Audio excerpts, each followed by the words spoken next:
Good people don't smoke marijuana. I've known Larry for a long time. Quiet, numbskulls, I'm broadcasting. This is the Medical Marijuana Radio Show with Larry Love. All love. I got something here for you and me. Oh yeah, it's the medical marijuana. Whoa, whoa. I got something here for you and me. Oh yeah, it's the medical marijuana. Whoa, whoa, whoa. Hello, everybody. Welcome once again to Medical Marijuana Radio. This week we'll be talking to author and ER doc, Dr. Michael Geci, MD, and his book, Pot Doc, A Physician's Search for the Holy Grail of Medical Marijuana. And we're going to talk all about what happened in Montana, a little bit of a digital history. Don't forget that every Friday and Saturday nights, 9 p.m. on the West Coast, midnight East Coast, it's Late Night with Larawana on Clubhouse. So right now, let's talk to Dr. Michael Geci. This is the Medical Marijuana Radio Show with Larry Love. All love. Welcome, Dr. Michael Geci, to Medical Marijuana Radio. Michael has a book called the Pot Doc, and we're going to talk about his history of being an ER doc and getting into cannabis as medicine. Welcome to Medical Marijuana Radio, Michael. Oh, thanks, Larry. Thanks a lot for having me. I appreciate it. Thanks a lot. So my pleasure. And of course, I started reading the book. It's quite lengthy, but your narrative is wonderful. So give me a little bit of background of when you first experienced cannabis. And then I know that you went into medicine and how you became aware of the endocannabinoid system and learned about it, because that seems to be a problem that docs need to learn about this endocannabinoid system. Yeah, for sure. It's a big problem, but I was born in the early 60s. So the whole, 60s thing was something that was sort of on the fringe for me. I had an older, I had an aunt that was like 7 years older than me. So she was sort of like my big sister. So she would turn me on to like people like James Taylor and Carole King and things like that. And kind of got an idea of what that, if you will, hippie world was all about. I grew up in Northwest Pennsylvania in a very rural, very Catholic community, very much reminiscent of the community that's portrayed in The Deer Hunter, right? Oh, okay. Roman Catholic, not Greek or Russian Orthodox. And so, my first experience with cannabis, was as a teenager. I tried it a couple times and nothing happened, Okay. which is probably Very common. Which is, yeah. But I remember the very first time that it did happen, where I actually did feel something. We were at a friend's house and they were having a little party, and they passed around a joint, and I took a hit or two, and they turned out the lights and they were playing Pink Floyd's Dark Side of the Moon. That's probably one of the most perfect initiations into cannabis and music that I've ever heard. That's fantastic. It was nuts, but so I dabbled in it periodically, and for years, I'd have a little bit here, have a little bit there. Was not anything. Would not consider myself, cannabis educated at all until much later. And there'd be times when I'd go years without using cannabis at all, and and then so when I started med school, med school is one of those places where you get thrown in with a lot of really bright people, really talented folks, and really competitive folks, and it's a highly selected for group. And you know, I had a friend who you know, turned me on to gave me mushrooms for the first time. And I was just like, holy cow, what is this all about? You know, and so, you know, so cannabis use and and psychedelics. I learned more about drugs in medical school than at any other point during, you know, prior to that. And I wouldn't necessarily say that the drug use was excessive, you know, by any means, but, you know, got done, did my residency, and, you know, again, was a recreational participant.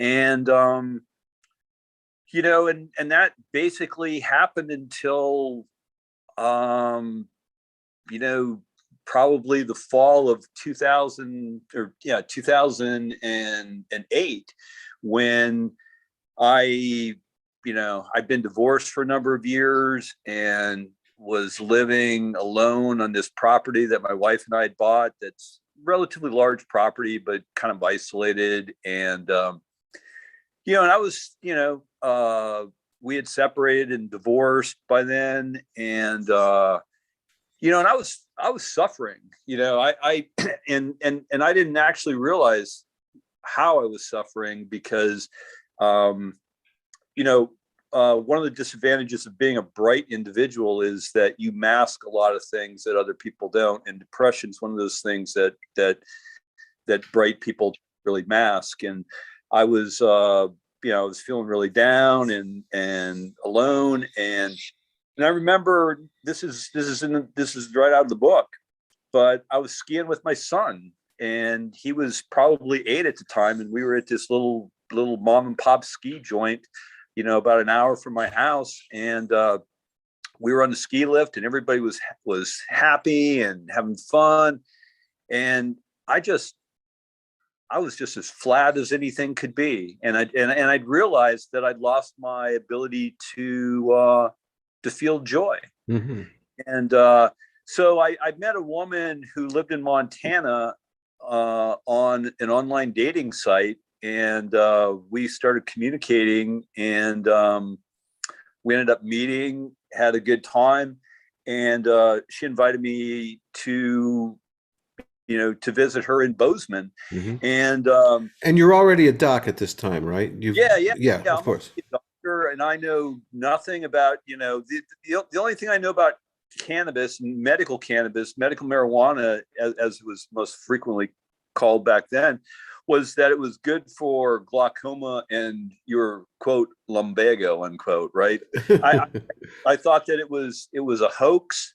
Mm-hmm. I knew nothing about medical cannabis. I did remember reading that there had been some work on using. I remember following the work out of Europe when Bayer was trying to market Rimonabant, which is the CB1 antagonist that they were using as a weight loss drug. Mm. And I remember reading some journal articles about that, and then, you know, it was suddenly withdrawn from the market because these people that were, you know, taking this drug were now suddenly killing themselves, and you know, that subsequently pulled it off the market. But so I didn't really know anything about, you know, cannabis or the endocannabinoid system. I didn't even know it existed at that point.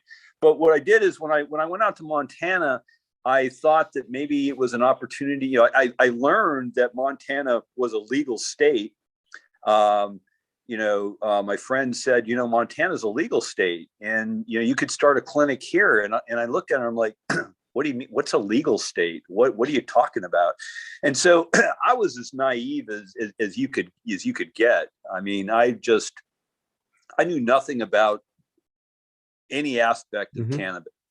And so I talked to some people about maybe starting a clinic. And then I thought to myself, well, if I'm going to start a clinic, and I'm going to, evaluate people, to get their cards, to get a medical cannabis card. I should know a little bit about this. And I guess a little bit of background is, I was, my original training was in emergency medicine. And then after a number of years, I began to branch out, and I've always had a profound interest and love for plants, and had gone to herbal medicine conferences as well. But I also studied and got boarded in integrative medicine, which is, the idea of using, nutrition and lifestyle changes to foster healing, as opposed to just using pharmaceuticals or surgery to facilitate healing. And, this idea that food can be medicine. And so I had that other background. So I began looking at the literature on medical marijuana, and I was absolutely stunned by what I found. I mean, I would read these articles, and I'm like, where did this stuff come from? Why didn't they teach me this in medical school? Exactly. And it was all right there on PubMed, right? Yeah. And there's thousands and thousands of articles that have been there for years. Everything that I learned, I self-taught myself reading PubMed articles, and I've read thousands of them. When did you first hear about the endocannabinoid system? I was probably the fall of 2009 when I really diving into, what medical cannabis was all about. And when I started seeing patients and, found out, much, somewhat to my chagrin, but also I was a little bit, happy to find out that the endocannabinoid system wasn't actually discovered until 1993, which was the year I graduated. So that explains why they didn't teach it in medical school. But yeah, I started reading about this, this idea of using, the various cannabinoids as medicine. There was a, there was a study, and I remember exactly where I was. It was a Saturday afternoon in late September, and I was in Bozeman. I was at this lady's house. I was house sitting for her, and I read this article. It was written by a guy named Ronan Durst, and he and his colleagues in Israel had used CBD, and you can maybe corroborate this, but back in 2009, there were very few people in the cannabis industry who'd even heard of what CBD was, right? Right. So when I started telling people about CBD, they're just like looking at me like I'm from Mars. But anyhow, so I read this article, and what it did is it talked about how these researchers caused a heart attack in rats. They tied off the big artery with a suture, and they shut off distal circulation to the heart to induce a heart attack, because that's basically what happens when you have an infarct, either in the brain or the heart, is that blood flow to distal tissues is stopped, and so you get ischemia, and no perfusion, no blood, no oxygen. Waste materials aren't taken, and eventually the tissue dies. So they induce heart attacks in these rats, and then they give them CBD. Well, what they found was when they looked at the hemodynamic profile of the rats, because you've got a 3-armed experiment. You've got the control group where nothing was given; they were just the controls. Then you had the rats that then you had 2 groups of rats that had their artery ligated. 1, the untreated group, and 2, the treated group with CBD. And what they found was that the CBD group had roughly equivalent blood pressure and heart rates to the control group during the experiment. And then astoundingly, they found that the infarct size on postmortem, after they sacrificed the rats to look at how much heart tissue had been sacrificed, had actually infarcted, they found that 2/3 that the infarct size in the untreated group was 2/3 greater than in the treated group with CBD. And to me, that was like that was my aha moment, because in medicine, people get excited about a 10 or 20% increase from the standard of care, right? I mean,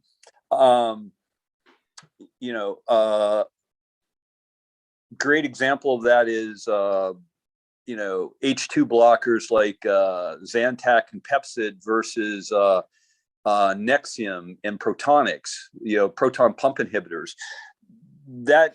Those medicines, the PPIs, they increased, they helped healing of ulcers by I think 8%. And that completely changed, how ulcers were treated, right? 8% change. So now we've got something where 2/3 of the heart muscle was salvaged, wasn't affected at all because of the CBD. And I'm thinking, why aren't people talking about this? And it was a reproducible study. And so with that, I really started diving into CBD and how big it could be. I mean, you could use CBD in heart attacks. You could use CBD in strokes. Right. So that was my question. I'm trying to ask is, in that group of rats that were given CBD, were they given it before the heart attack or after? After. So right after so I've heard that when having a stroke or something like that, if you administer some forms of cannabis, obviously CBD is probably one of them, that it's I guess neuroprotective and can help save some brain cells from being stroked out, for the use of any other word. But so go ahead, because that's fascinating, because that was your aha moment. And of course I don't think I knew about CBD until late 2010 or around that same time. So of course we've learned a lot now in the last 10 years about CBD. Yeah. It's gone crazy. Yeah. So I was at I went to a Patients Out of Time conference it was in Providence, Rhode Island. It was in 2010. And that's where I came into the whole thing with O'Shaughnessy's and Project CBD. I actually I met Fred Gardner there, and we talked about some of the results that they were getting, because in addition to starting a clinic, when I started to see what medical marijuana was like, I'm like, this is crazy. I mean, I had no idea what to expect, but right. There was one story that I'd like you to talk about from that era of your book. And that's when a young lady came in to be interviewed by you to see if she qualified for cannabis for her, I'm not sure if it was chronic pain or something else. And you asked her some questions and so forth. You know what I'm referring to? Is that the one where she got denied? Yeah, well, she sort of denied herself, according to your. Yeah. So let me just finish that, and then I'll go back to the other to your question. Please. But so it was my first clinic in Bozeman, and at lunchtime, my friend comes up to me and she says, "Hey, that one of the guys that you saw, he's back and he wants to talk to you." And I'm like, all right. So I went back to, I went to see him, and he's really excited because, he's just got his card now. So now he's legal and he's really excited about it. And he's like, "I want to show you my medicine." I'm like, "Okay, sure. That's fine. What would you like to show me?" So he takes his backpack out off his back.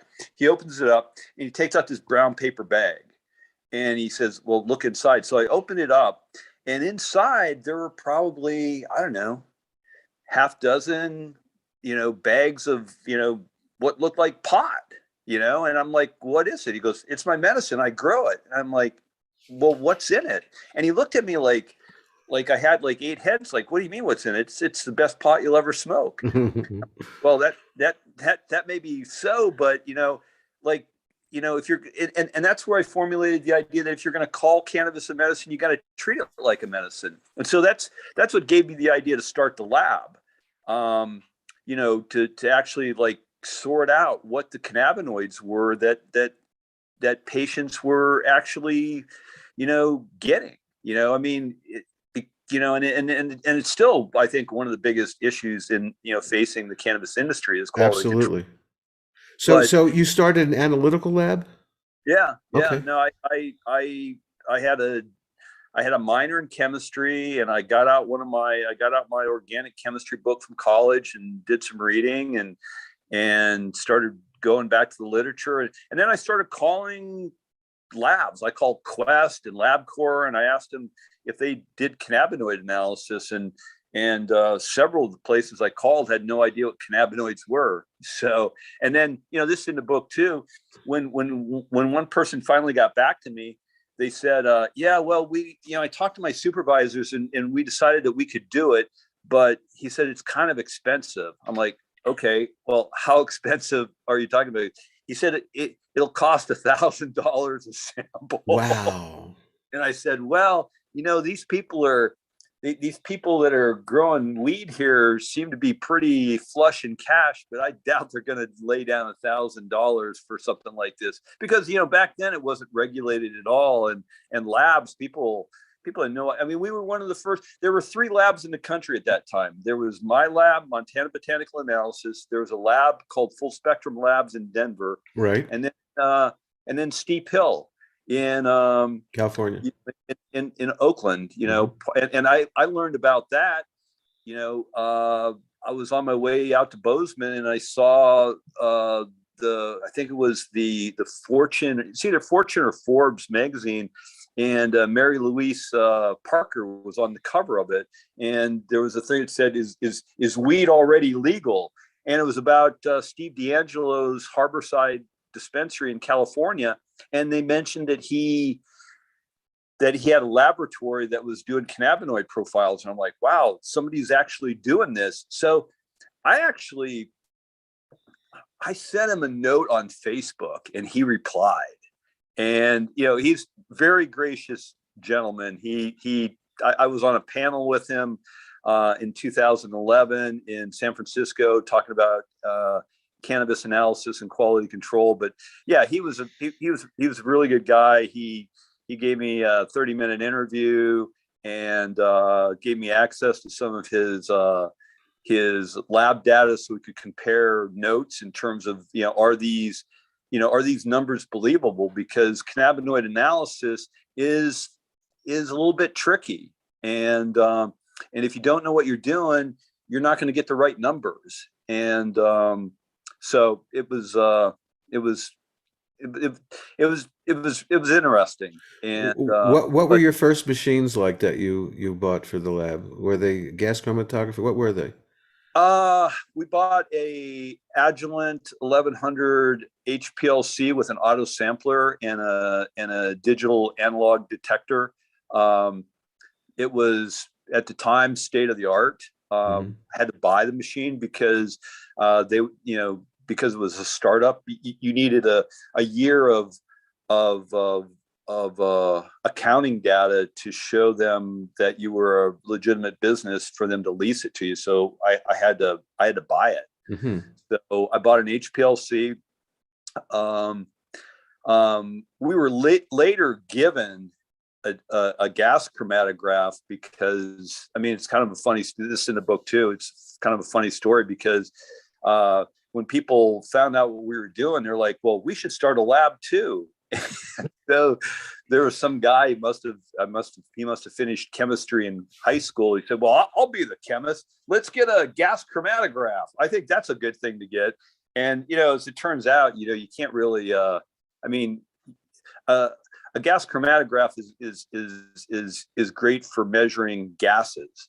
And it's what you would use if you wanted to measure terpenes from, but it's not, it's certainly not ideal to measure, cannabinoids specifically. But yeah, so we had an HPLC, and we just did basic cannabinoid analysis. And, we looked, we got a microscope so we could look at, grossly for mold. I mean, the analytical requirements now for cannabis are just, I mean, certain states have to do pesticide testing, heavy metal testing, mold analysis, aside from just cannabinoid analysis. So it's really, it's really gotten much more sophisticated. Well, we know what we're looking for now. We didn't know what we were looking for in 2010 in cannabis. So, was there an aha moment at the lab where you discovered something that made you think, "Wow, this is amazing"? Yeah, well, our first, this is in the chapter called Misty, and it talks about our first real significant strain that had CBD in it.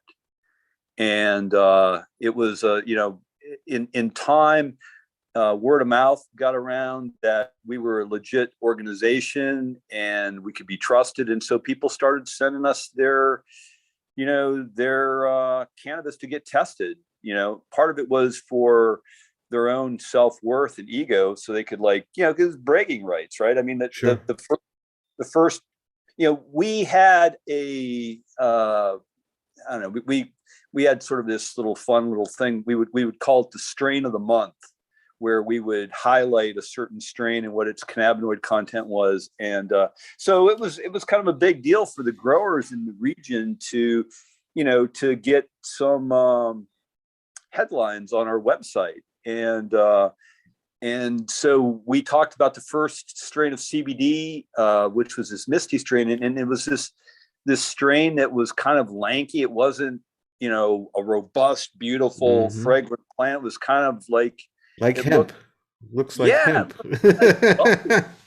And although I've seen hemp that was like, holy cow, I didn't think hemp could look like this, right? But so we tested this. So they decided, well, let's take it into the lab and maybe there's something special about it. So they brought it in and we tested it. It was the first sample that had any substantive CBD.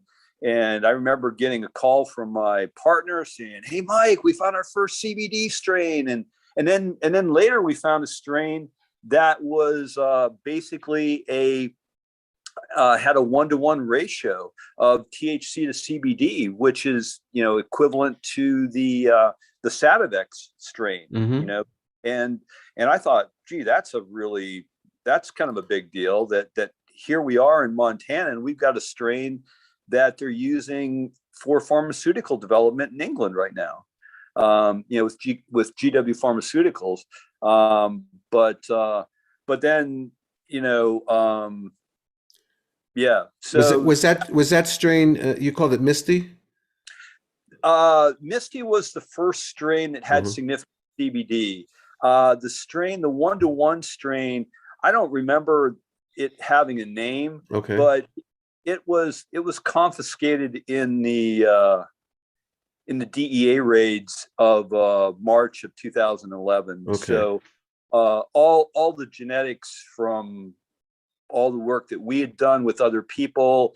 I mean, I believe there were in Montana alone, there were 14 simultaneous raids at various dispensaries and grows across the state, but there were also raids that day in California and in Washington state as well. And these were all medical cannabis dispensaries at that time? All the ones in Montana were. Right. I can't speak specifically about California, although I guess in 2011, everything would have had to have been medical because Colorado didn't go legal until 2012. 2012, yeah. I mean, it was a little bit, yeah. Maybe was it 2012 or 2014? Maybe, I'm thinking maybe it was 2014. I'd have to double. It was a couple of years later. So, and then Washington followed right after that. So can I ask you, because you mentioned the raids, okay? So were you in your lab in your clinic that day, and how did that come down to? How did you hear about it, and did anything happen to you? Yeah. So So it's a great question. This is in the chapter called 9:12 a.m. Okay. And, I was in the lab. We were in the midst of some pretty heated political controversy because things had just gone really bad in Montana. The Tea Party had gotten elected and said that, made medical cannabis their flagship item for making change in the state, because it had gotten kind of out of control. There were, the original bill MT148 was not a scalable plan, and it worked fine for the 4 years it had been implemented. But once Obama got elected as president, there's this idea that he was going to legalize cannabis, and then there was the Ogden Memo that came out in that officially was released in October of 2009, which was basically the Assistant Attorney General David Ogden in a memo to all U.S. Attorneys, attorney generals, right, or U.S. attorneys, said that we're going to make medical marijuana a low priority item. That if the people are adhering to the basic laws of the state, we've got bigger fish to fry. And so it just exploded. And what ended up happening, as with most medical programs, the bottleneck is finding a doctor, right? You can't have, because you got to have a doctor sign off on it. And in Montana, it was really difficult to have a doctor who knew enough about cannabis or was willing to risk his, practice to have cannabis patients. And so there was a guy who decided to have these clinics, and he would rent out a Holiday Inn or a Comfort Inn or the conference room for a weekend, and they'd see anywhere between 300 and 500 patients a weekend, and just rotate around the state from like Missoula to Butte to Helena to Bozeman, Great Falls, Billings, maybe Miles City. And they just do this circuit. And people in Montana were really getting fed up with it, because they just, it's like, if you've got a hangnail, go and get your medical card, right? You didn't need to have any kind of, documentation for your chronic pain. You just said, just told the doctor what the problem was, and you got your card. And so the program really exploded. So the bill was passed, MT148 was passed in 2005 is when it got implemented. It passed by a citizens initiative, the largest citizens initiative passage in the state history at that point. And then from 2005 until 2009, to the beginning of 2009, just over 1,000, I think it was like just around 1,100 patients in the entire state had signed up for the program over a 4-year period of time. And there were a handful of growers, right? So from 2009 to like the beginning of 2011, that number went up 34-fold, and basically went from 1,000 to, over almost, I think, 36,000 patients in a relatively short period of time. So, and you started seeing dispensaries popping up all over the place, and cities weren't prepared for it. There weren't ordinances, and so people were. Who is licensing these dispensaries? Because you say popping up, so that I don't know if that means people are just opening up dispensaries, or if the Montana Medical Cannabis whatever. Yeah, no, there was no. You could open up the idea of a dispensary was sort of questionable, Mm-hmm. but and which is ended up what ended up precipitating the raids in March of 2011 was another DOJ memo called the Hag Memo, which basically outlawed all dispensaries. They said that, this, you can have medical marijuana, but, these dispensaries, there is, they've got no leg to stand on. there was no, because the program was sort of, was a citizens initiative. It got passed and people were like, out of sight, out of mind. We got this passed. It was a compassionate care thing, and we did the right thing. Patients, if patients need to get cannabis, they have an ability to do it. And so what would happen is that there was no like formal commission, like that assigned licenses or whatever. I mean, anybody could be a grower as long as you didn't have a criminal record. You could be a grower or a caregiver, right? And you could and if you were a patient, you could grow 6 plants yourself, or you could have somebody grow on your behalf, right? And so you gave them your card, and they would keep that patient's card, at their grow. So if they got ready, they say, well, I've got 6 patients, so I'm entitled to grow 36 plants, and here are my cards.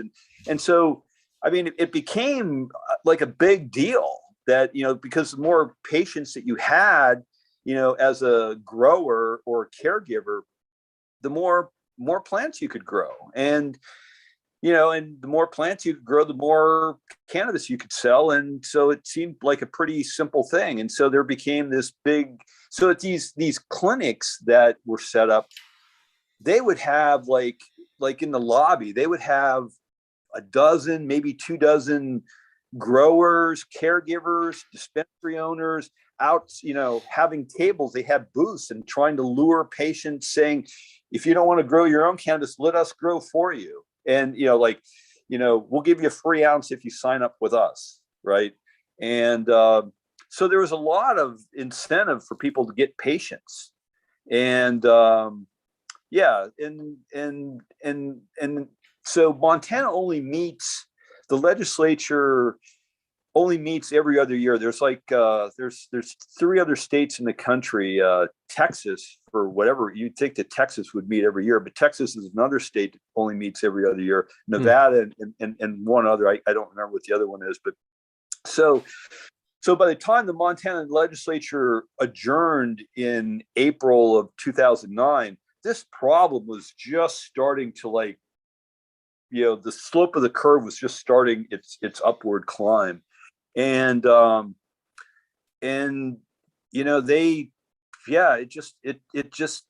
just got crazy. And people were getting cards that didn't need to get cards. There were college kids that were getting cards. And not to say that, people don't, people have pain, but the intention of the bill was being usurped, and that was really pretty clear. And and I warned people. I mean, I could kind of see the writing on the wall, because I went to one of these clinics that they were having. It was I happened to be at a pain conference and in Bozeman, and across the street they were having one of these pot conventions, right? And so I went and checked it out, and it was a zoo. I mean, it was kind of crazy. You had all these people, and a lot of them didn't look like they were, infirmed, but I mean, pain is pain. Yes, you can't judge somebody by the way they look. Okay. At the same time as you were going through that, I want you to know a parallel. I'm not a doctor, but I was involved with the opening of one of the first dispensaries here in New Mexico in 2010, 2011. So I was there during, going to work every day, committing a federal crime, and it was scary and so forth, because we'd read about the raids in Montana, we'd hear it on the news in California, so it was scary for us to be working there at that time. So I totally get that. We were just so go ahead. So what ended up happening was so this stir about dispensaries popping up and these clinics, right? These clinics that would see hundreds of patients in a weekend really began to, build some political momentum. Plus there was all sorts of bad press. There were fire bombings at cannabis dispensaries. There was a murder, and they tried to tie it to medical cannabis. then the guy that was running these clinics, he would go around the state, and he was the consummate iconoclast, right? And because he had a card, he got his picture taken in front of the Great Falls Police Department smoking his pipe, right? And they had a picture of him smoking it in front of the Great Falls Police Department. And basically, for a relatively conservative state, they kind of took offense at some of that. And I couldn't necessarily disagree with them because, it was flaunting it in their faces. Yeah, I agree. It was just, why? What? How does that bring people together? And so anyhow, so there was, people ran for the midterm elections on, repealing this bill. So their election mantra was repeal or bust. And totally, Tea Party won big. The roughly 50-50 Democrat Republican population in the Montana legislature was completely skewed now towards Tea Party. And so we knew that we were going to have a big fight on our hands because, there was going to be a reform bill because there had to be. Because in 2007 and in 2009, they tried to pass some, amendments to the bill, but it never got out of committee because people didn't want to talk about it. It's like, we passed this bill already, out of sight, out of mind. It doesn't need any amendments. We're moving on, right? Mm-hmm. And I think a lot of people just thought it was a big farce. But anyhow, so what ended up happening was, we saw the momentum shifting and we called for help. We had people coming to the state to try to, help us in terms of, how can we fight this political maelstrom that's facing us? And one of the few groups that really came to help us was one called Patients for Safe Access. Mm-hmm. And Steph Shearer is the founder of that, and she was in Helena, and I met her at a party, and because we were going up to the state capitol and testifying at all these committees, talking about you gotta that we want reform, we want some sort of reasonable reform because what's happening now is unacceptable on many different levels. And so Steph said, well, I'd like to come take a look at your lab. And I said, well, come down on Monday. So Steph was in our lab, and I was talking to my partner, and the phone rang. And Steph and I excused ourselves, and we went into my office, and I heard my partner said, "Holy fuck, are you okay?"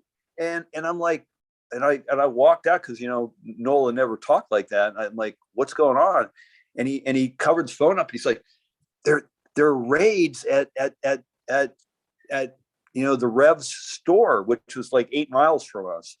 And he was, and the thing that was significant about that was this guy that was getting raided, he was our first big customer. We marketed such that we were trying to get all the dispensaries and all the grows in Montana to test through us, so our sticker, the MBA Montana Botanical Analysis sticker, could be the good housekeeping seal of approval for patients, right? That this is a respectable lab, this is what's in it, and that's what we were, that was our objective, was to be able to separate the apples from the watermelons. So if somebody said that this cannabis was super potent and it came in at 12% THC, it's like, well, this is what the numbers say. And but yeah, we were in the lab, and Noel came in and started talking to us, and Steph said, "Give me your arms." And we're like, "What are you talking about?" And she said, "Just give me your arms." And she got a magic marker out, and she took our forearms, and I still have a picture of it. And she wrote the number of the legal department for patients for safe access on our forearms. And she said, "Do you have cannabis here?"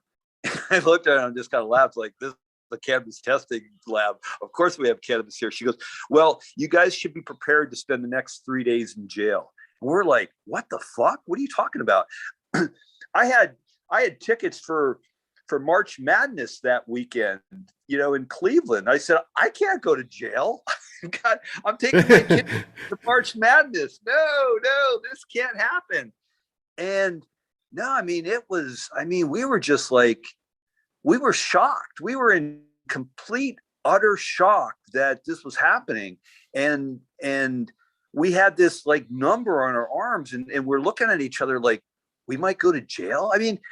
Everybody knew what we did. We were completely upfront about what we did.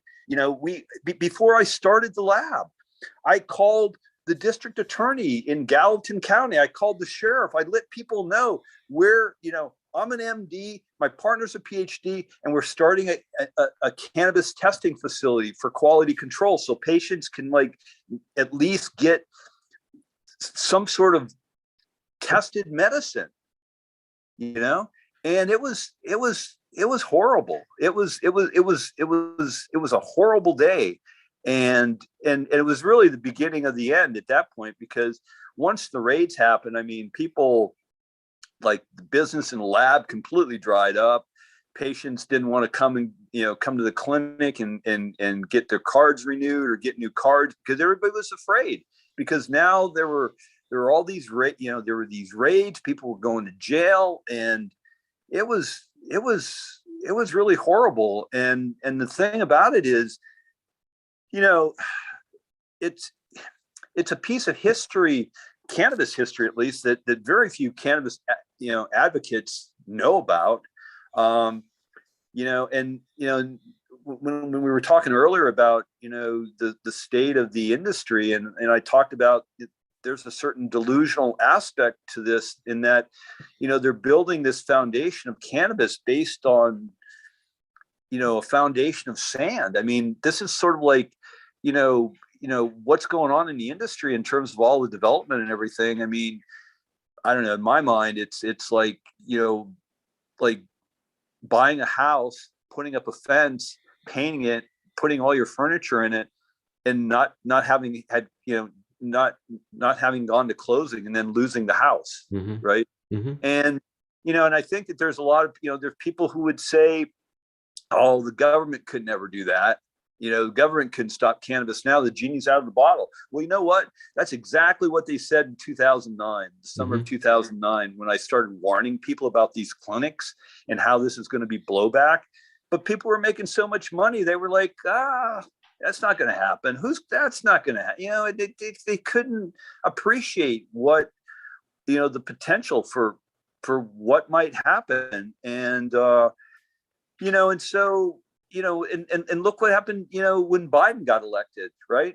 Everybody was so excited, and like the market, like all the cannabis stocks, like, went Right. crazy. Like, well, we all thought that Obama was going to do us right, Yeah. and he didn't. That was very, very disappointing, Yeah. So I'd like to, we're going to have to do a part 2 of this in a few weeks, Michael, because we didn't get to any medical kind of stuff that I want to talk to you about. But I want to finish up. We still have like another 10 minutes or so to go. Sure. I'd like to know about the state of Montana now. I know you left Montana, and where did you leave to go to? I came back to New York. Went back to New York, and were you doing cannabis? Obviously, there was no medical program in New York until a few years ago. So, Yeah, no, I didn't. No, I came back to New York and just went back to emergency medicine, because I was, I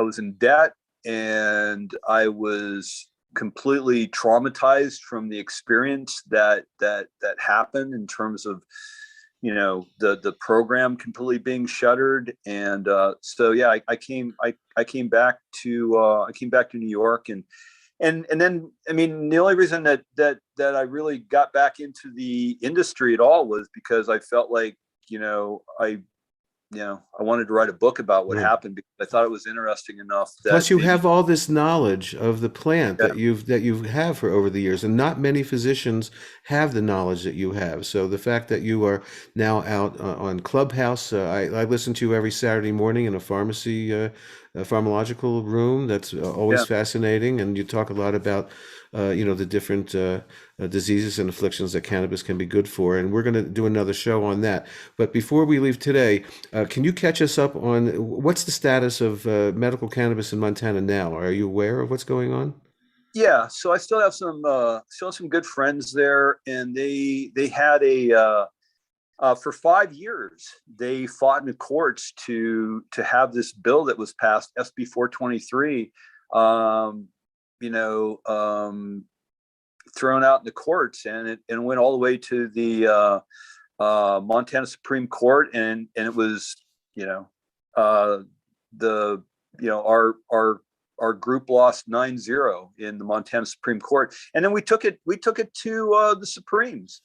We took the case all the way to the Supreme Court, but they refused to hear the case. But so it took 5 years before they were able to put together another citizens initiative, which passed, and so now Montana has had a pretty solid medical program since 2016, but it was 5 years where, from 2011 to 2016, where the safety of the industry there, the market was really pretty questionable. But so, and then they passed, I think it was in 2018. No, it was 2020, where now they've got they're recreational now. So the state of things in Montana are fine, but it took 5 years, and a lot of people moved out of state. Mm-hmm. People died. I mean, I would get phone calls from parents that were, mothers that were crying about, what are we going to do for our kids, because they were giving their kids CBD cannabis for their kids with seizures.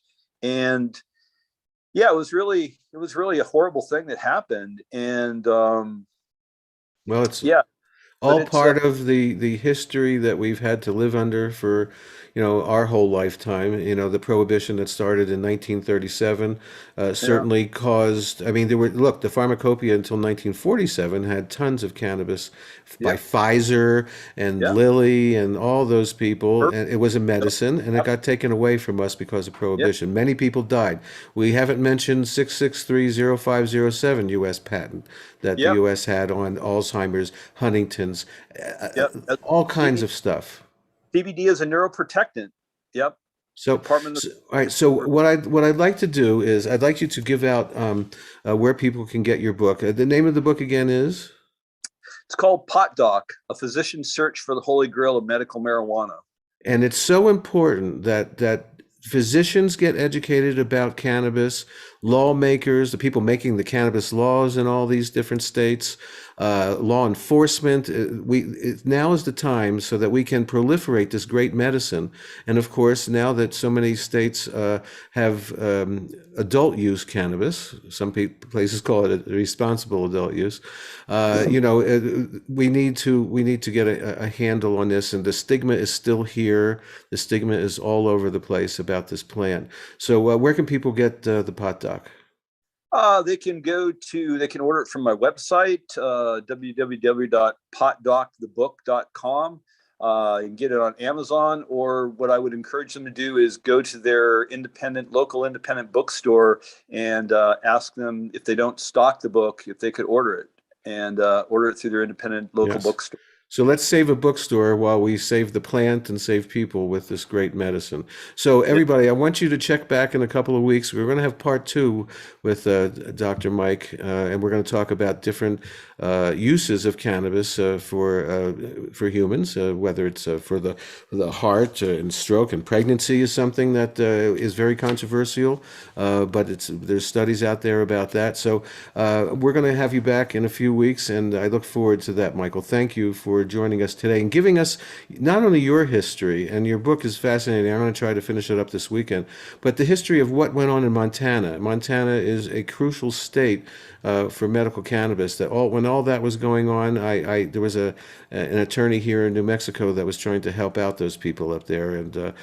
he's no longer with us. But it was a known story, and I was following it back then. So, Dr. Michael Geci, thank you so much, and we'll be back. Any final words before next time?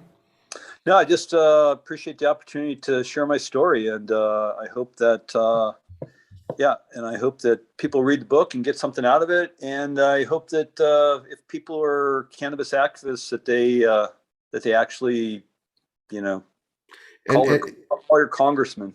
And there's some great rooms on the pharmacological uses of cannabis every Saturday morning and on Clubhouse. So everybody should check that out. Michael's over some.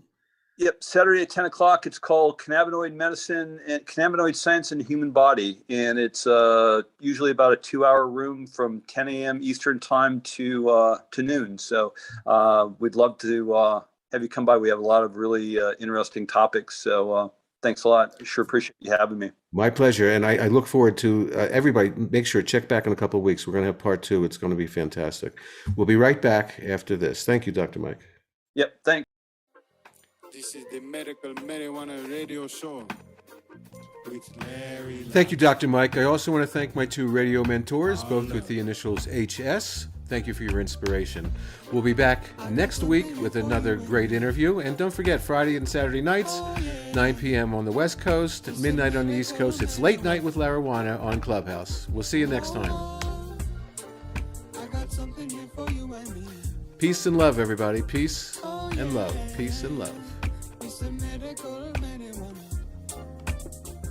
Whoa, whoa.